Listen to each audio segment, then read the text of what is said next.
আপনি কি বিএনপির অবদানকে আপনি বাদ দেন? বিএনপির রাজনীতি আমরা অপছন্দ করছি গণঅভ্যুত্থানের পরে, কিন্তু বিএনপির তো ভূমিকাতে আমরা কখনো তো গ্রহণ করে দেখি না। আমি তো লিখেছি যে খালেদা জিয়া যদি না থাকতেন এই গণঅভ্যুত্থানই হতো না। যারা কথায় কথায় ছাত্রদেরকে গালিগালাজ করে, যারা কথায় কথায় নিন্দা করে, তারা তাদের নিজেদের ভুলটা বুঝতে পারে না, অন্যকে শুধুমাত্র গালিগালাজ করে। এবং অনেক বামপন্থী আছে দেখেন ক্রমাগত ছাত্রদেরকে ইসলামপন্থী, জঙ্গি, কি হিজবুত তাহরির করে, এই করে, সেই করে, জামাত করে, শিবির করে, এই বলে ক্রমাগত গালিগালাজ করে। এটা কিন্তু বামপন্থী বলে পরিচিত। তো শিবিরের কি সমস্যাটা কিনে ভাই? শিবির কি আকাশ থেকে আসছে?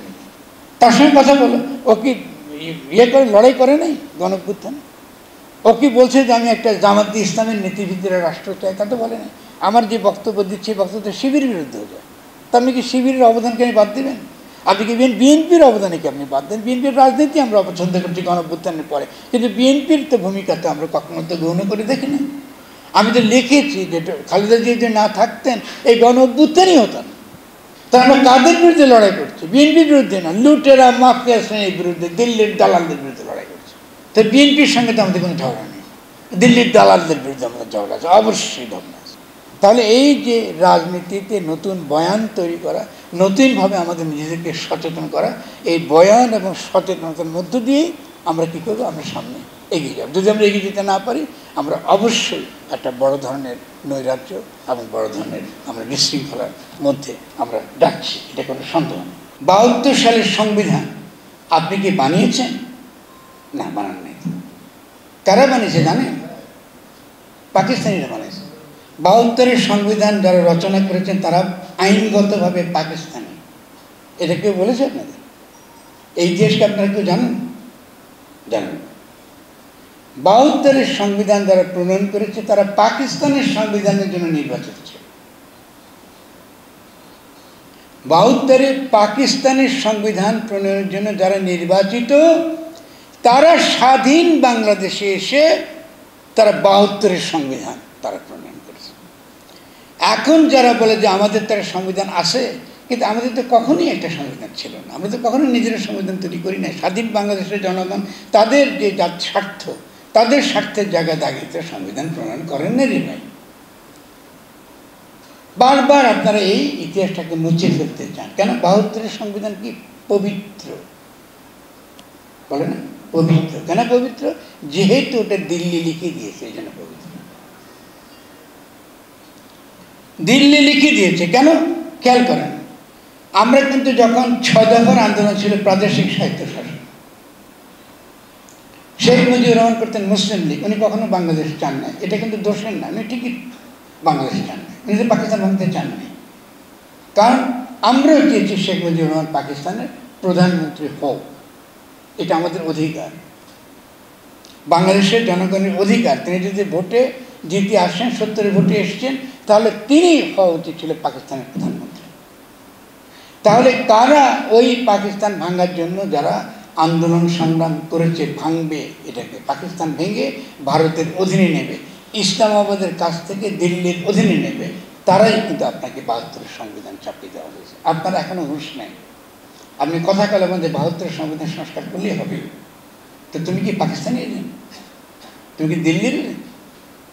তুমি কার পক্ষে কথা বলছো? তাহলে এই দেশ সংস্কারের তো কোনো সুযোগ নেই।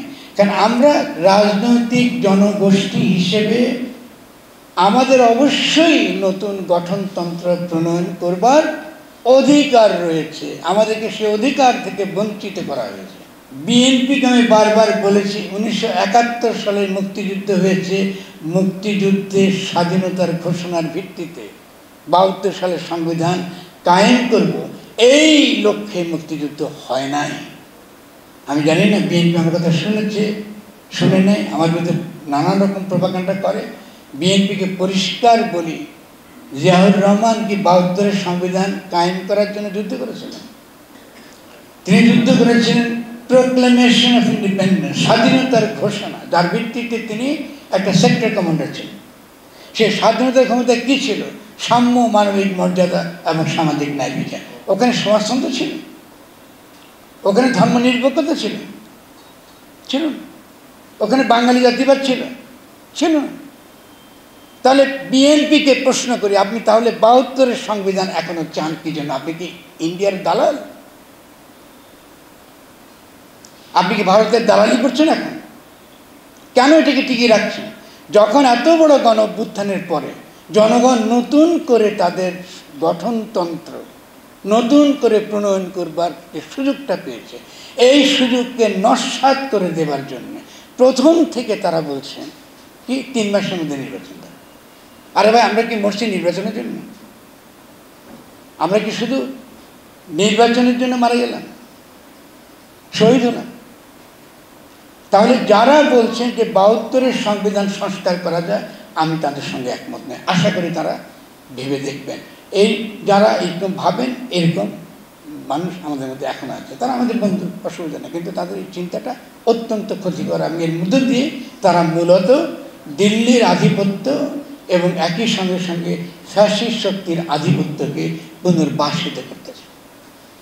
ফাঁসিবাদের থেকে মুক্তির মানে হলো নতুন করে বাংলাদেশের জনগণের অভিপ্রায়ের ভিত্তিতে বাংলাদেশ নতুন করে গঠন করা, যে বাংলাদেশে কোনোদিন এমন একটা গঠনতন্ত্র হবে যেটা কোনোদিনও ফ্যাসিবাদ কিংবা ফ্যাসিস্ট শক্তি কিংবা ফ্যাসিস্ট রাষ্ট্র ব্যবস্থাকে যে কখনোই কখনোই বরদাস্ত করবে।